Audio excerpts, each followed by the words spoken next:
Hi friends, இன்றைக்கி simple and டேஸ்டியாக நல்லா ஃப்ரெஷ்ஷாக மசாலா அரைச்சி மஷ்ரூம் கொத்துக்கறி தாங்க செய்ய போகிறோம். வாங்க அதை எப்படி செய்கிறதுன்னு பார்க்கலாம். பேன் எடுத்துக்கோங்க. 1 ஸ்பூன் மிளகு, சீரகம், சோம்பு, காஞ்ச மிளகா, முந்திரி பருப்பு சேர்த்துக்கோங்க. பட்டை, கிராம்பு, ஏலக்காய் சேர்த்துக்கோங்க. 1 ஸ்பூன் கசகசா சேர்த்துக்கோங்க. 1 ஸ்பூன் தனியா பவுடர் சேர்த்துக்கோங்க.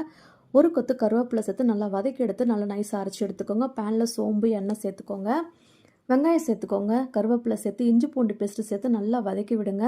இப்போ இதில் 2 தக்காளி, 2 பச்சை மிளகாய் சேர்த்துக்கோங்க. தேவையான அளவுக்கு உப்பு சேர்த்து தக்காளி வதங்க வர மசிச்சு நல்லா வதக்கி எடுத்துக்கோங்க. இப்போ இதில் மஞ்சள் பொடி, மிளகாய் பொடி சேர்த்துக்கோங்க. இப்போ நம்ம பொடிசாக கட் பண்ணி வச்சுருக்க மஷ்ரூமை சேர்த்துக்கோங்க.